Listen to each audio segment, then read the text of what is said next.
Sud Radio, l'affaire dans l'affaire, Stéphane Simon.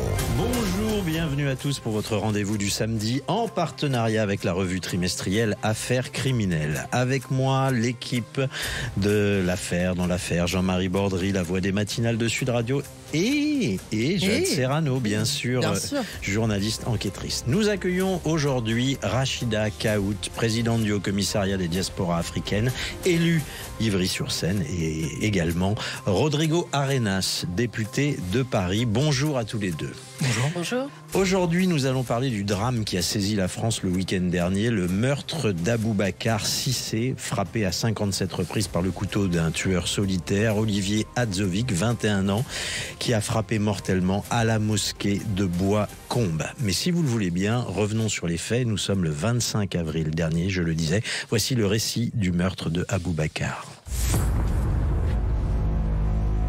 La Grand-Combe. Petite commune nichée au nord du Gard, une ancienne cité minière fière de son passé ouvrier. Aujourd'hui, la ville vit modestement, le chômage est élevé, la jeunesse parfois désœuvrée, mais la solidarité y est réelle, les liens entre habitants et les communautés sont solides. Dans cette ville discrète se dresse une petite mosquée, la mosquée Khadija, un lieu de culte sans tapage, une salle de prière simple, respectée. Un endroit de fraternité, loin des projecteurs, au cœur d'un quartier calme. Ce vendredi 25 avril 2025, il est 8h30 précisément. À l'intérieur de la mosquée, un homme s'affaire. Il balaie, nettoie, prépare la grande prière de vendredi. Aboubacar Cissé, il a 22 ans. Il est originaire du Mali. Arrivé en France à l'adolescence. Il a obtenu un CAP de menuiserie. Il vit seul, travaille parfois, aide beaucoup. À la mosquée, il est bénévole, il a les clés. Il est reconnu pour sa gentillesse, il inspire confiance. C'est dans cette mosquée de Bois-Cambes. Et c'est cet homme paisible que le tueur va choisir. Un homme brun, les cheveux hirsutes, vient de passer la porte. Cet homme n'est pas connu des fidèles, pas de lien avec la communauté. Il s'approche calmement d'Aboubacar Cissé et lui demande de lui apprendre à prier. Aboubacar accepte, naturellement, il n'hésite pas, il montre les gestes, il partage les mots, il s'agenouille côte à côte en direction de la Mecque. Olivier, c'est son prénom, 21 ans, imite alors les mouvements de la prière, puis il se redresse alors qu'Aboubacar est en prière, agenouillé, et sort un couteau. Il frappe froidement des dizaines de fois, dans le dos, le torse, l'abdomen, la gorge. Aboubacar ne se relèvera pas. L'agresseur filme la scène et déclare face caméra « Je l'ai fait, ton Allah de merde ». Olivier quitte rapidement la scène du crime. Il profite du calme de la mosquée. Le corps de Aboubacar ne sera découvert qu'à 11h30, soit 3 heures après le drame. Olivier Hadzovic a donc beaucoup d'avance sur les enquêteurs dans sa fuite. Il est en outre aidé par des proches pour fuir la région. Que leur a-t-il raconté? Que savent-ils du drame? Impossible de le savoir à ce stade de l'enquête. Olivier Hadzovic se rend d'abord dans l'Hérault, où il est brièvement repéré, puis disparaît de nouveau. Il traverse ensuite la frontière franco-italienne, probablement en train, et arrive en Toscane. C'est là que les enquêteurs perdent provisoirement sa trace. Ils n'auront pas le temps de le retrouver car dimanche 27 avril vers 23h, il se rend de lui-même au commissariat de Pistoia en Italie. Il est accompagné de son avocat et d'un membre de sa famille. Aux enquêteurs, il raconte tout. Il s'appelle donc Olivier Hadzovic. Il est né en 2004 à Lyon. Il est de nationalité française, sa famille est d'origine bosniaque. Il vit depuis 2 ans à la Grand-Combe avec sa mère et ses frères et sœurs. Une famille nombreuse, discrète, aucune plainte, aucun signalement, aucun casier. Il ne travaille pas, il vit du RSA, passe ses journées enfermé à jouer aux jeux vidéo. C'est un homme isolé, silencieux. Et lors de son interrogatoire, il nie pourtant la haine religieuse. Il déclare avoir tué la première personne qu'il a croisée et qu'il voulait en tuer d'autres pour être reconnu comme un serial killer. Mais les enquêteurs ne le croient pas. La vidéo, les gestes, les mots, tout évoque un crime ciblé. Aujourd'hui, une information judiciaire est ouverte contre lui pour meurtre avec préméditation et à raison de la religion de la victime. Et juridiquement, ça change tout. En France, le code pénal est clair. Tuer quelqu'un en raison de sa religion, c'est plus qu'un meurtre. C'est une attaque contre un droit fondamental, un crime donc aggravé. La peine encourue par Olivier Hadzovic est la réclusion criminelle à perpétuité. Jeudi, on apprenait que son avocat, maître Giovanni Salvietti, confirmait qu'Olivier Hadzovic avait accepté son extradition vers la France. Elle pourrait avoir lieu mi-mai. Merci Charlotte et Lina pour la préparation de ce récit circonstancié. Alors Rachida Kaout, présidente du Haut Commissariat des diasporas africaines, est-ce que vous avez rencontré la famille de Aboubacar Cissé ? Dans quel état d'esprit sont ses parents ? Est-ce que quelque chose aussi a été oublié dans le récit que je viens de faire ? Alors, hier a été une journée douloureuse pour tout le monde, pour toutes les communautés présentes, parce que c'était vraiment... j'allais dire une émotion qui a touché toutes les communautés, mais aussi et en même temps toute personne justement dénonçant des actes odieux comme celui-ci. Et sur la place de la République, oui, j'ai rencontré la famille de la victime. J'ai pu parler avec eux, mais sans parler, parce que c'était plutôt le moment en fait du recueillement. Où juste les regards parlaient d'eux-mêmes, juste la présence en fait aussi. En fait, il y avait. Je suis encore bouleversée de ce qui s'est passé parce que je ne sais pas vous expliquer. Il y a eu quelque chose qui s'est passé, qui s'est produit, qui bien sûr nous a bouleversés parce que comment peut-on aujourd'hui en France en arriver là ? Comment peut-on tuer justement encore parce que en fait, eh bien, il y a cette haine du religieux, cette haine de la couleur, cette haine de la personne qu'on ne connaît pas. Et je pense que aujourd'hui, en fait, je parle au nom de toutes les communautés que je représente au sein du Haut Commissariat des diasporas. Aujourd'hui, en fait, non seulement on demande des comptes, mais en même temps, on demande à ce que cet acte odieux soit effectivement qualifié d'islamophobe et soit surtout aussi puni sévèrement. Et on rentre dans un autre sujet qui est celui de la reconnaissance de l'islamophobie comme étant un délit. Au même titre que l'antisémitisme. Pour vous, le caractère islamophobe du meurtre de Aboubacar Cissé ne fait pas l'ombre d'un doute ?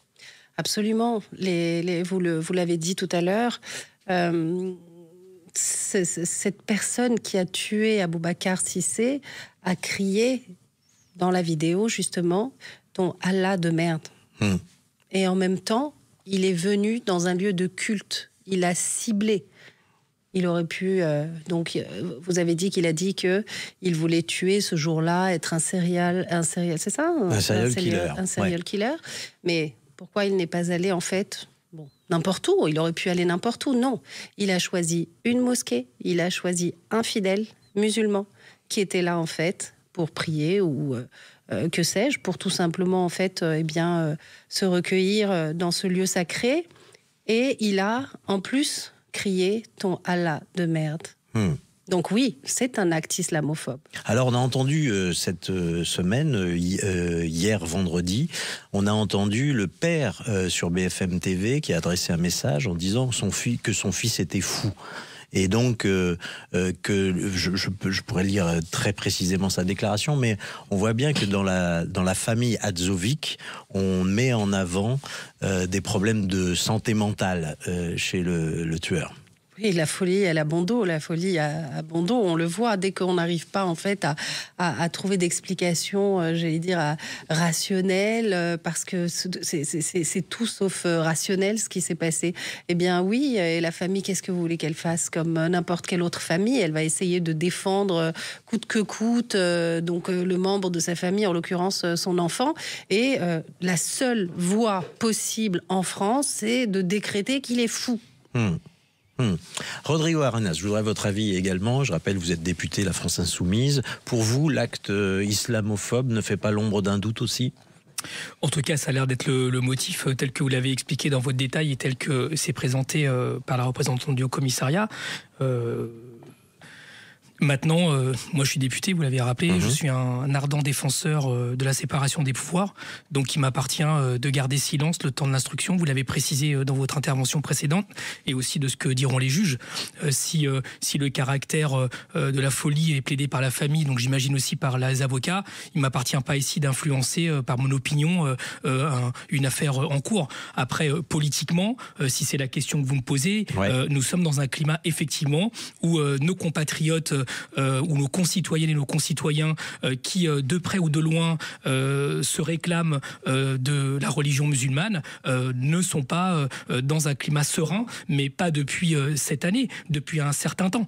Je tiens à rappeler quand même à votre micro que quand j'étais responsable de la première fédération de parents d'élèves, j'avais avec mes amis du conseil d'administration de la FCPE, cette fédération dont on parle, mis une affiche qui rappelait le droit commun, c'est-à-dire que les mamans qui portaient un foulard étaient en droit, de par la loi, de faire des sorties scolaires, et nous avons eu à l'époque un ministre qui, d'un point de vue militant, avait pris le parti contraire et m'avait demandé de retirer cette affiche. Cette affiche demandait d'appliquer le droit, et je vois bien que la loi est une chose, ensuite le militantisme de certains politiques en est une autre, mais ça sera peut-être la suite de votre émission. Exactement, dans un instant on va revenir sur l'enquête, et puis on va revenir avec vous se poser cette question essentielle, est-ce qu'il y a un climat islamophobe en France aujourd'hui? À tout de suite sur Sud Radio.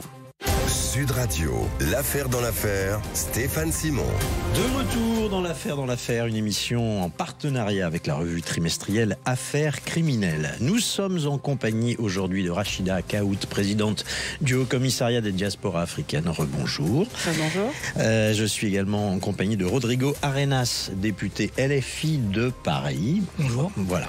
Et puis Jean-Marie Bordry. Toujours. Et puis Jade Serrano, bien Toujours sûr. là. Aujourd'hui, nous parlons du meurtre de Aboubacar Cissé, tué à la mosquée de Grand Combe le vendredi 25 avril dernier. Le meurtre a immédiatement stupéfié une grande partie de l'opinion publique. Je voudrais que l'on revienne sur les circonstances du meurtre. Rachida Kaout, la famille a tout de suite estimé qu'il s'agissait d'un acte terroriste. Est-ce que vous avez compris pourquoi ? Les faits parlent d'eux-mêmes. Je suis catégorique là-dessus. C'est un acte terroriste et c'est un acte qui doit être qualifié comme tel. Alors, un acte terroriste, en général, on associe ça à une revendication. Revendiquer justement que l'islam est une religion de haine par rapport aux propos qu'a tenu justement le meurtrier, c'est un acte. C'est un acte terroriste, à mon sens. Et je soutiens la famille, je soutiens aussi toutes les communautés qui souhaitent que cet acte soit justement qualifié d'acte terroriste. Qu'est-ce que ça changerait de reconnaître cet acte, en tout cas ce crime, comme un acte terroriste? En quoi c'est important pour la famille, par exemple, ou même pour vous, votre Haut Conseil? Au commissariat, pardon. C'est une très très bonne question, parce qu'effectivement, il y a une suite. La suite, c'est quoi? C'est qu'à partir du moment où cet acte odieux vient de mettre en lumière deux grosses failles. La première, c'est justement la qualification de l'islamophobie comme étant aujourd'hui un délit en France, d'accord, et que ça soit en fait de manière légale reconnue comme telle. Ce qui n'est pas le cas aujourd'hui. C'est pour ça que je vous dis, il a fallu un acte comme celui-ci, odieux, qui aujourd'hui, grâce à notre organisation, donc le Haut Commissariat des diasporas, pour porter justement notre combat, parce que nous avons un combat essentiel qui est celui de lutter contre les discriminations, mais de manière efficace, mais en même temps dans les faits, pas que dans les grandes annonces ou encore dans les gros passages audiovisuels à dénoncer juste par les mots en fait. Et donc ça passe par là, ça passe par justement ce combat que nous mènerons auprès des différentes juridictions qui pourront nous accompagner pour que l'islamophobie soit reconnue comme étant un délit, que cet acte soit qualifié d'acte terroriste, pour que malheureusement il y en aura, je pense, encore dans les mois, les années, peut-être. Enfin, on souhaite que pas du tout, bien sûr, mais il faut prévenir l'avenir. Et ça change tout. Parce que c'est en même temps le début du deuil pour toutes les familles. Mais en tout cas, pour celle qui vient de perdre son proche, en plus dans des conditions absolument et atroces. surtout, la reconnaissance est très importante. Vous dites l'islamophobie est un délit. On va y revenir d'ailleurs, parce que c'est ça le débat, globalement, qui suit malheureusement ce crime, qui est un acte de haine qui vise les musulmans en tant que tel. En tout cas, c'est toute l'apparence. Ouais. C'est toute l'apparence que prend ce crime. On a le temps de voir ensuite ce qu'en décidera la justice. Ouais. Mais j'ai l'impression qu'on a un glissement sémantique en fait dans nos échanges depuis le début. C'est-à-dire, en revenant à ce qu'a dit Rodrigo Arenas il y a quelques instants. Rodrigo, vous faisiez allusion à une polémique qui avait eu lieu quand vous étiez le président de la Fédération des parents d'élèves, la FCPE. Vous aviez fait une campagne de pub qui défendait les mamans d'élèves qui portent le voile et qui voulaient accompagner leurs enfants pendant les sorties scolaires. C'est leur droit. Aujourd'hui, légalement, il y avait une femme voilée sur l'affiche. Ça disait « Je porte un voile dans les sorties scolaires ». Et alors, vous étiez pris un certain nombre de milliers d'insultes. Sur toute la gauche, d'ailleurs. Oui. Vous faites le rapprochement entre la polémique que ça avait déclenché à l'époque à la suite de cette affiche et le crime et le meurtre même d'Aboubacar Cissé. C'est un peu trop facile, à mon sens, de dire il y a un lien continu entre le fait de dénoncer le port du voile et le fait de poignarder à plus de 50 reprises un musulman parce que musulman au milieu d'une mosquée, Rodrigo. J'aurais pu remonter plus tôt. Ouais. Parce que là, moi, je vous parle de l'expérience que j'ai vécue et qui n'ont pas été des moments très agréables dans ma vie privée, y compris avec des menaces de mort, etc., que j'ai pu avoir. Mais la question, c'est pas d'être en mode égocentrique, c'est de dire que ce climat que nous vivons aujourd'hui ne s'est pas révélé là. Malheureusement, nous avons un mort. Mais j'aurais pu remonter, y compris à la guerre d'Algérie. J'aurais pu remonter, y compris à la décolonisation. J'aurais pu remonter à la relation qu'a la France, en fait, avec ses différentes diasporas et avec ses communautés qu'on nie, parce que les communautés existent. Moi, je suis membre d'une communauté. Je suis membre de la communauté chilienne. Elle existe. Nous avons parlé notre langue ensemble. J'ai appris à manger, à écouter de la musique, à parler l'espagnol. Je suis bilingue aujourd'hui. Et c'est une chance pour notre pays. Donc, vous voyez, tout ce glissement n'est pas nouveau, mais ce dont nous parlons aujourd'hui, et peut-être que c'est le centre de votre question, Jean-Marie Bordry, c'est la question de l'état de droit. L'état de droit est supérieur aux commentaires politiques. Il est supérieur à la façon dont les politiques et les partis prennent en œuvre ce meurtre. Mais tout le monde est d'accord là-dessus. Ma question, c'est quel est le lien entre la dénonciation du port du voile et un meurtre comme celui qui vient d'être perpétré? J'aurais pu vous faire aussi état de cette femme. D'ailleurs, je tiens à saluer le préfet qui a été à la hauteur, qui s'est fait retirer son voile dans la rue au même moment. Ça s'est passé à Poissy cette semaine. Une femme qui s'est fait arracher son voile. Mais ce qui veut mettre en exergue, c'est le continuum, en fait. Quand vous parlez à nos concitoyennes et nos concitoyens, ou nos compatriotes qui sont de confession musulmane, qui le revendiquent, ils disent qu'ils sont dans un climat de peur, ils disent qu'ils se sentent violentés, ils disent qu'ils se... Et ils n'ont pas le monopole. Ça, je confirme que je l'ai déjà entendu. Mais est-ce que ça veut dire que pour vous, n'importe qui dénonce le port du voile ou qui s'y oppose publiquement est dans ce cas-là complice de ce meurtre? Mais non, mais je vous laisse le préciser. Quelqu'un qui est heurté par le port d'un foulard, ou en l'occurrence par quelqu'un qui est de confession musulmane, a le droit de l'être, mais de là à passer à un acte meurtrier, nous sommes dans autre chose. C'est pour ça que j'étais très prudent sur le fait de dire je ne commande pas quelqu'un qui est en justice. Mais on ne peut pas faire abstraction du climat dans lequel nous sommes, qui est un climat qui est extrêmement délétère, et pas seulement pour les musulmans. Alors, moi, je pense que... Excusez-moi, pour justement compléter vos propos, je pense que c'est la stigmatisation perpétuelle et continuelle d'une communauté, précisément, en l'occurrence aujourd'hui, la communauté musulmane, qui fait qu'on exacerbe encore plus ce climat de division, de haine entre les communautés, et encore plus dans le climat politique que nous avons actuellement dans notre pays. Et le port du voile, justement, par ses accompagnatrices, fait partie de ce climat, alimente aussi, bien sûr, tous ces réseaux qui sont contre des communautés une communauté plus qu'une autre, et on en arrive aujourd'hui à ce meurtre ignoble. Alors, je voudrais quand même vous donner l'exemple et la lecture de ce tweet de Thomas Guénolé, qui est un ancien de la France Insoumise. Qu'on retrouve tous les vendredis. Qu'on retrouve sur Sud Radio, absolument. de 9h à 10h. Alors voilà ce qu'il écrit. Vous allez me dire ce que ça vous inspire. À force de nourrir l'islamophobie par sa propagande quotidienne, CNews, en particulier Pascal Praud, est moralement responsable de la mort d'Aboubacar Cissé, sauvagement assassiné dans une mosquée parce qu'il était musulman. Je suis en colère. Est-ce que là, on n'est pas en train quand même d'aller extrêmement loin dans la recherche d'une généalogie à l'islamophobie dont aurait été victime Aboubacar Cissé? En gros, vous ne trouverez pas vraiment sur le champ de choisir ses morts. Voilà, pour être simple avec vous, Thomas Guénolé d'ailleurs, on se connaît pas, hein, mais il a une histoire particulière. Vous l'avez rappelé avec la France Insoumise et Jean-Luc Mélenchon, il lui appartient d'avoir son opinion de son vécu personnel, mais en l'occurrence, ce qui est certain, et là je vous donne mon opinion en tant que citoyen et en tant que politique aussi, je pense qu'effectivement il y a des médias qui ne sont plus des médias d'information, mais des médias plus de propagande, et ils ne sont pas seulement dans le champ de la droite. Il y en a aussi dans le champ de la gauche. Par exemple, la France Insoumise a un média qui s'appelle L'Insoumission. Si je vous suis bien, donc le meurtre d'Aboubacar Cissé, c'est la faute à CNews. C'est pas ce que je suis en train de vous dire. Non, mais je suis en train de vous dire autre chose, en train de vous dire qu'il y a des médias qui sont plus des médias de propagande, qui s'adressent à un public particulier, qui sont des niches médiatiques. C'est votre métier, vous le savez. J'entends bien, mais vous comprenez que ça peut paraître quand même. On peut avoir un avis là-dessus, je pense. Bien sûr, mais de même qu'on peut aussi se dire, est-ce que vous êtes sûr qu'Aboubacar Cissé écoutait CNews ? J'en sais rien. Je pense que la décence s'inviterait à pas répondre à pas commenter ce que vous voulez dire. Non, mais on va un peu vite en besogne, je trouve. Mais en l'occurrence, est-ce que CNews entretient un climat de propagande qui est clairement islamophobe de mon point de vue? Oui. Maintenant, vous avez raison de dire ça. On peut aussi changer de chaîne. C'est mon cas. Vous ne me trouverez jamais sur un plateau de CNews ou du groupe Bolloré d'une façon générale, parce que pour moi, ce ne sont pas des médias d'information. Mais pour autant, en France, perdez-moi de finir. Il y a la liberté d'opinion, il y a la liberté de la presse, et je ne suis pas de ceux qui pensent qu'il faut qu'ils disparaissent, sauf si la loi l'estime telle. Mais ce n'est pas actuellement le cas, il me semble. Ah bah absolument. Non, surtout que Pascal Praud a rendu un très bel hommage à Aboubacar Cissé. Et pourtant, je partage pas toutes ses opinions, mais vraiment, soyons factuels. Bah oui, soyons factuels, parce que je crois que le premier devoir, en tout cas des journalistes, c'est de porter à la connaissance un certain nombre de faits, à la connaissance des auditeurs, et puis ensuite s'interroger sur ces faits.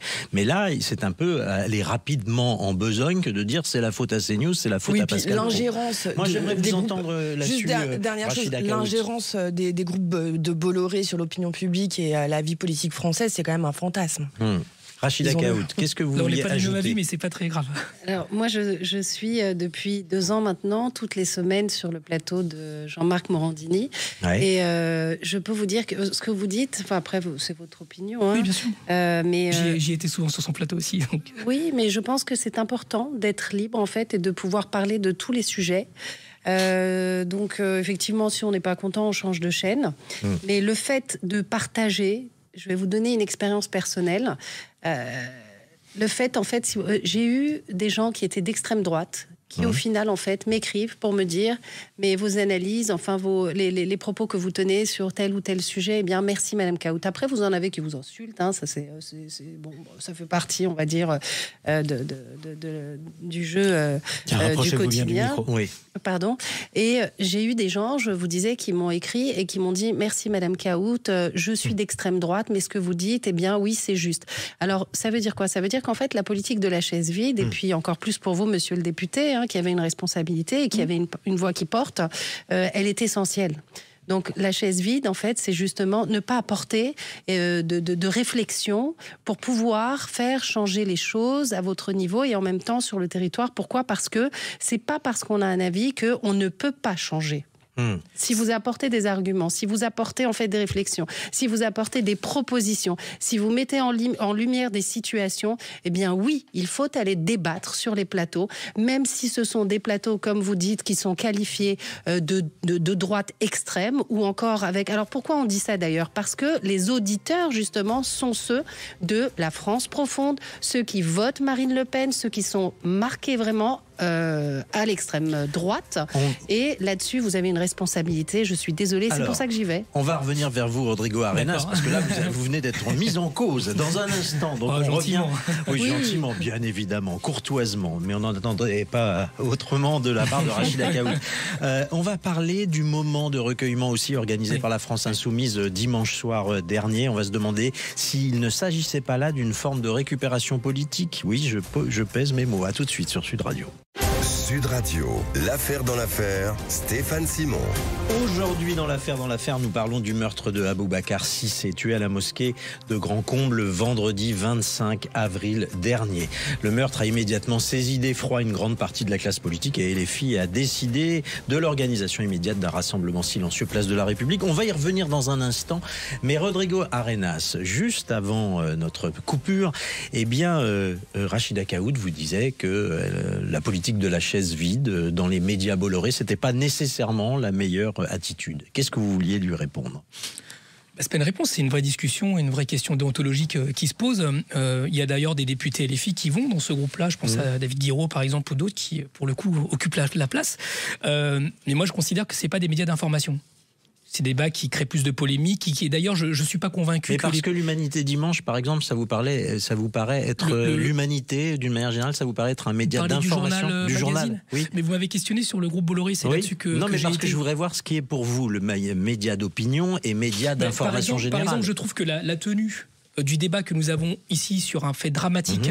Qui va profondément marquer l'histoire de France d'ailleurs, parce que c'est pas anodin ce qui vient de se passer dans le cliquet. Et ben, je suis présent. J'estime que les conditions sont réunies pour pouvoir débattre en bonne tenue, pour que les personnes soient informées de ce que nous allons dire et qu'on ne cherche pas le clash, la polémique, etc. Ça ne m'intéresse. Je pense que le rôle du député n'est pas celui-là. Je pense que le rôle du député en 2025, c'est de créer des ponts quand certains essayent de les briser. Donc voilà, c'est les médias que j'essaye de faire. Après, il peut m'arriver, par exemple, parce que j'ai déjà proposé, notamment au groupe CNews, parce que c'est un groupe dans le groupe Bolloré, de faire une interview en tête-à-tête, parce qu'il y a des journalistes de qualité dans ce média, mais il s'avère que ce n'est pas le format qu'on me propose. Donc si un format permet d'éclairer, y compris des positions qui peuvent avoir débat, on peut ne pas être d'accord avec moi, heureusement d'ailleurs, c'est ça la démocratie, bienvenue soit-elle, mais d'être dans une émission dans laquelle on comprend même pas à la fin qui a dit quoi et qu'on a juste cherché à faire des trucs sur Twitter, etc., et ben je suis pas un bon client pour ça, mais d'autres le font très bien. Donc vous n'allez jamais sur BFM par exemple? Si, bien sûr, j'y vais, mais j'y vais dans le cadre, et que ça veut dire que la rédaction me garantit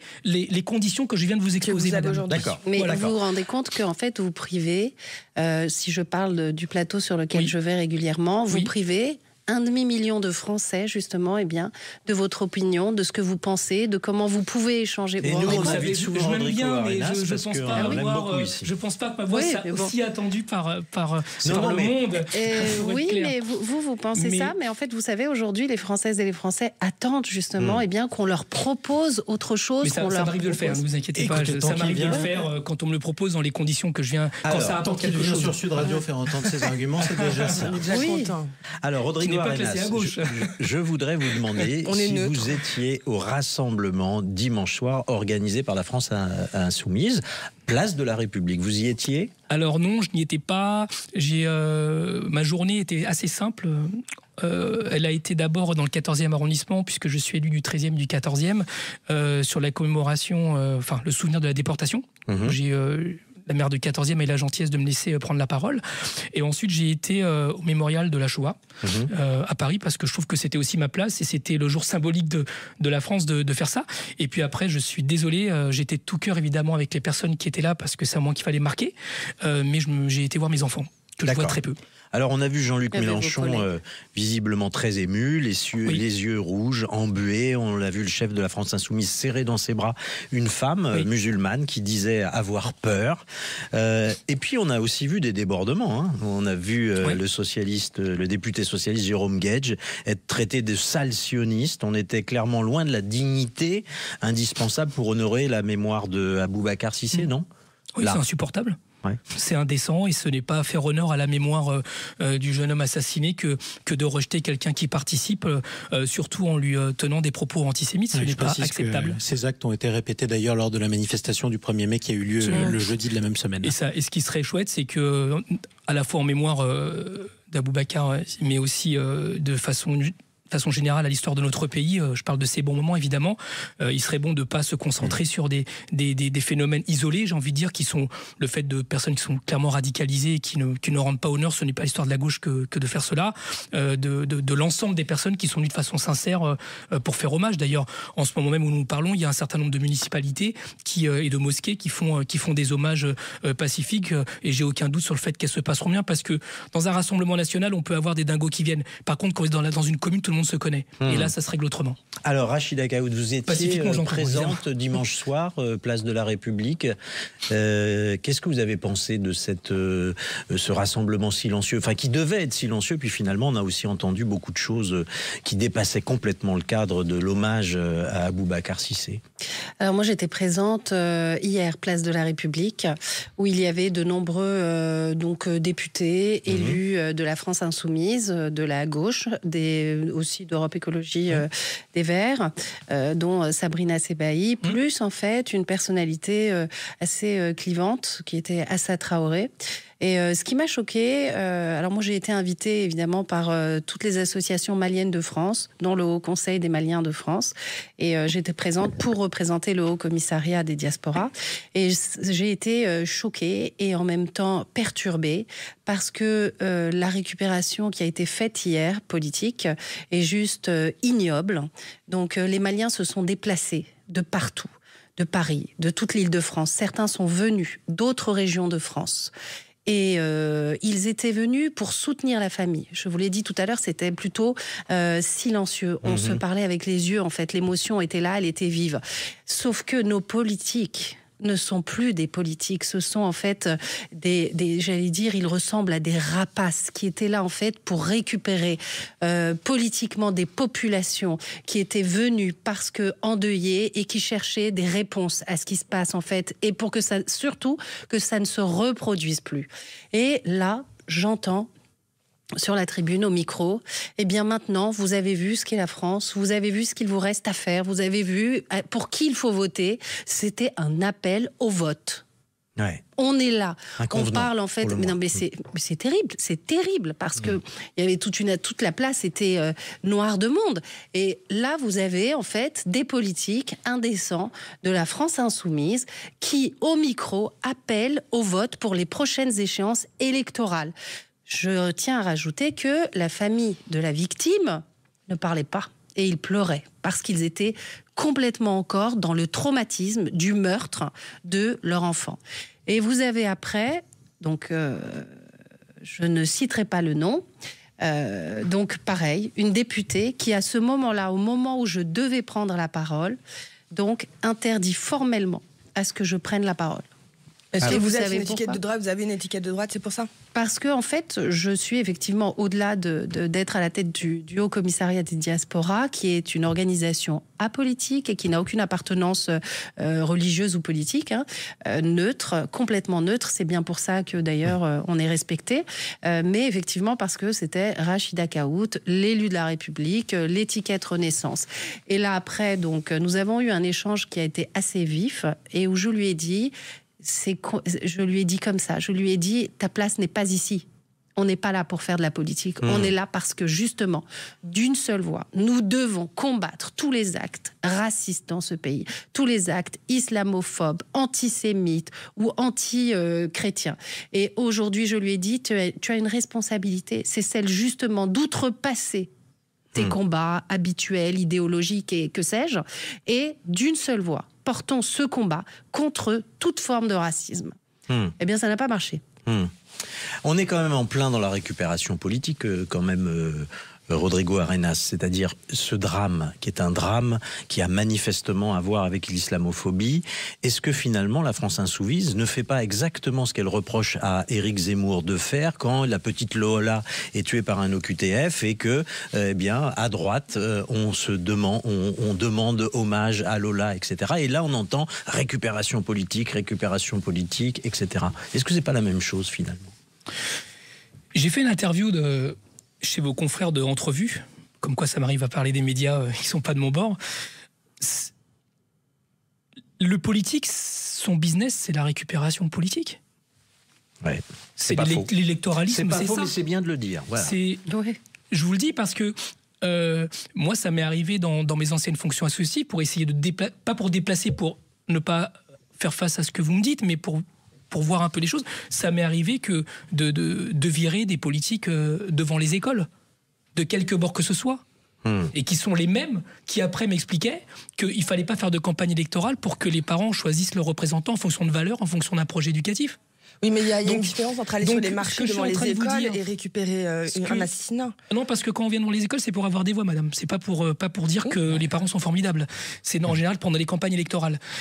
Et c'est exclusivement pendant les campagnes électorales, parce que le résultat est déguisé en souvenir. Ce que je veux dire par là, c'est que oui, les partis politiques ont leur clientèle, les partis politiques ont leur électorat. Maintenant, une fois qu'on a dit ça sur le fonctionnement, parce qu'on va chercher des voix, ça ne veut pas dire qu'il n'y ait pas de sincérité. Je pense qu'Éric Zemmour est sincère dans ce qu'il dit.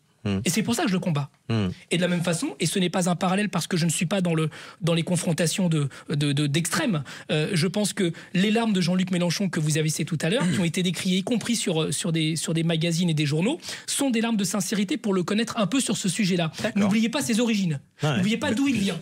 Et je pense qu'il a le droit d'être sincèrement ému de par le climat qu'on a décrit tout à l'heure. Mais j'ai envie de vous dire, il me semble que dans la situation dans laquelle nous sommes, je suis très attaché aux dynamiques et au mouvement. Je pense que le mouvement dans la société française est bien plus important de ce que vous dénoncez à juste titre et que d'une façon générale, la France aujourd'hui se rend compte que nous devons combattre tous les extrêmes, que ce soit sur l'islamophobie, mais aussi sur l'antisémitisme et tous les crimes qui sont à caractère de rejeter l'autre. On pourrait parler de la christianophobie aussi.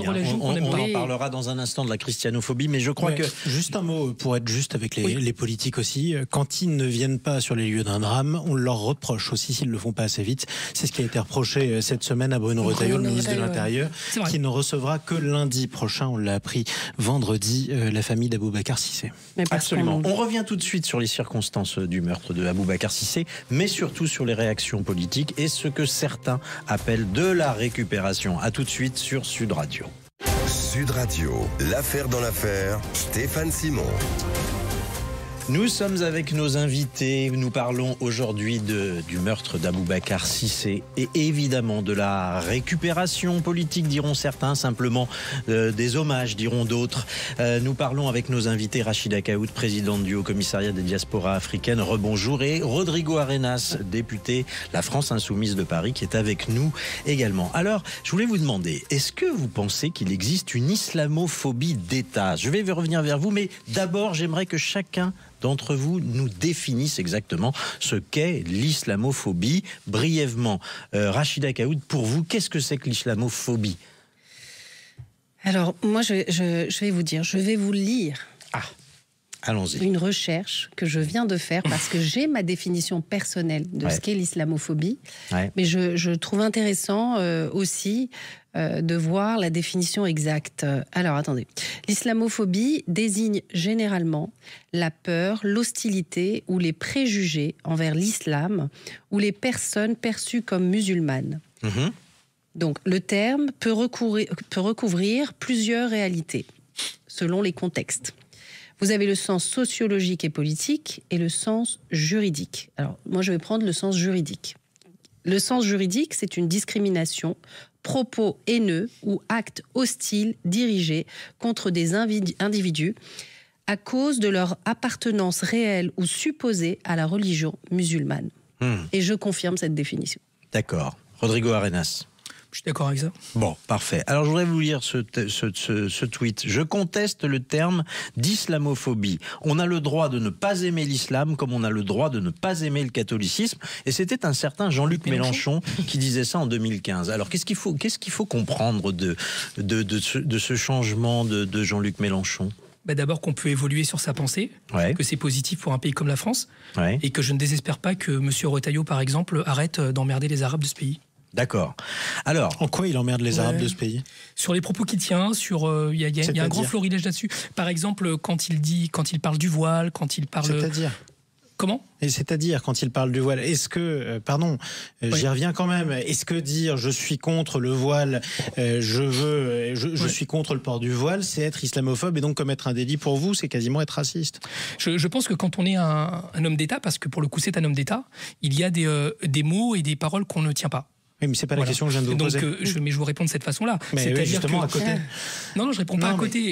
Est-ce que c'est être raciste de dire qu'on veut bannir le voile ? Pardon, puisque c'est ça le fond du débat. Non, attendez. Je vais vous donner un exemple. Il tient des propos, notamment dans ses meetings et dans d'autres interviews qu'il a pu avoir, des propos sur nos compatriotes qui viennent du Maghreb particulièrement, qui sont clairement, de mon point de vue, à caractère raciste. Maintenant, c'est une opinion, mais je n'ai pas porté plainte contre M. Retailleau. C'est la justice qui doit juger si un acte ou une parole a un caractère raciste ou antisémite, homophobe, c'est-à-dire clairement discriminatoire, mais il me semble pas que M. Retailleau ait un procès en cours, mais mon opinion en tant que politique est que oui, et qu'il ne contribue pas à une sorte de concorde nationale où, encore une fois, il faut créer des ponts avec des personnes qui sont discriminées depuis très longtemps dans notre pays. Effectivement, à cette époque, ça avait fait scandale à juste titre d'une partie de la population, je le cite, en état de régression ethnique. Et effectivement, il y avait fort à dire sur un propos pareil. En revanche... pardon, mais l'élargissement de votre définition de l'islamophobie, puisqu'on y revient toujours. Je prends le voile, c'est un exemple, mais il y a d'autres choses. Est-ce qu'on a encore le droit de critiquer, je sais pas, tel ou tel interdit alimentaire,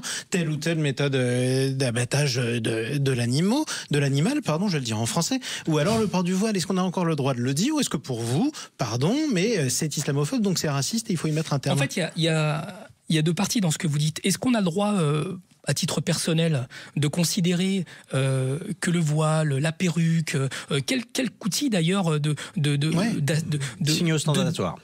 Quel que soit. C'était pas le sens de mon propos. C'est-à-dire qu'il n'y a aucune religion monothéiste, quelle qu'elle soit, qui mette la femme à égale à l'homme. Ce n'est pas vrai. C'est une invention très récente qui a été mise en place.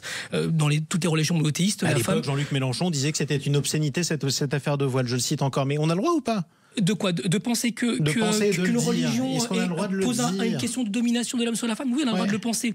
Mais bien sûr qu'on a le droit de le penser. J'ai dit de le dire. Heureusement. En revanche, quand on est une personnalité politique et quand on est un homme d'État, on ne tient pas des propos qui, du coup, contreviennent au droit.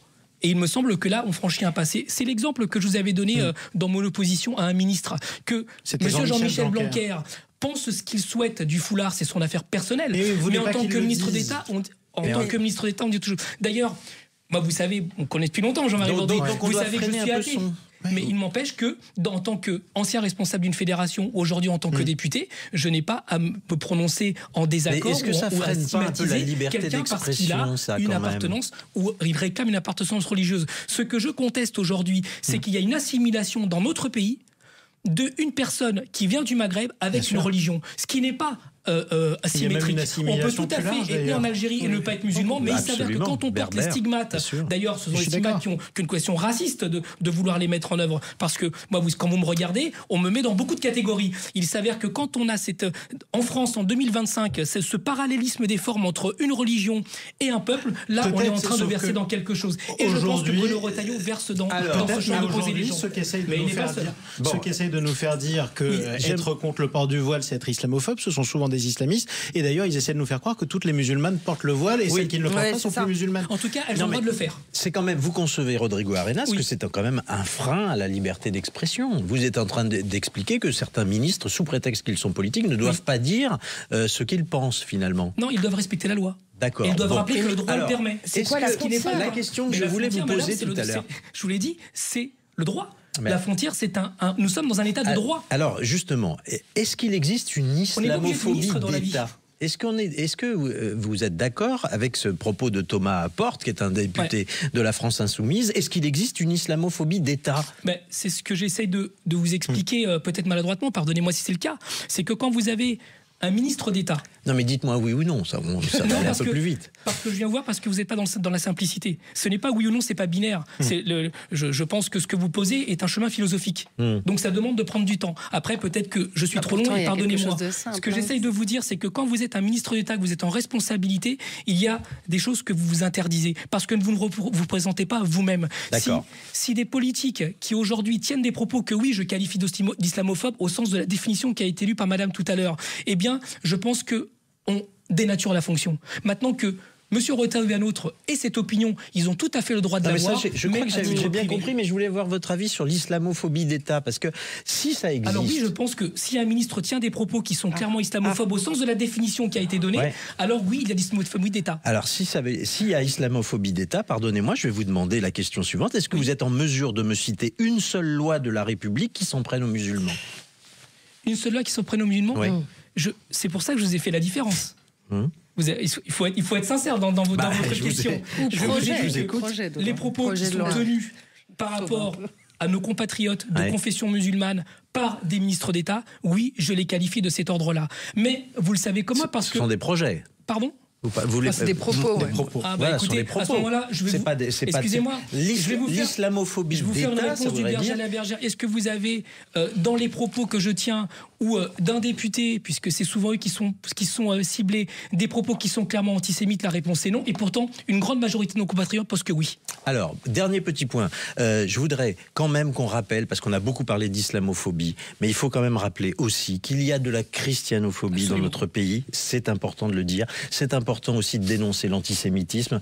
Jade Serrano, quelques chiffres, brièvement, il nous reste 40 secondes. Oui, c'est très bref. Les faits d'antisémitisme, on a les chiffres en fait pour 2023, c'est 1762 faits d'antisémitisme, 828 faits anti-musulmans, je préfère ce terme, et environ 1000 actes anti-chrétiens pour l'année 2023. Dans le détail, on observe des attaques surtout aux biens, quand on parle des lieux de culte, des églises et des cimetières, donc concernant les actes anti-chrétiens. Et puis, à la différence concernant l'antisémitisme et l'islamophobie ou les actes anti-musulmans, on n'est plus sur des attaques à la personne comme des insultes ou des discriminations. Merci en tout cas d'avoir été avec nous.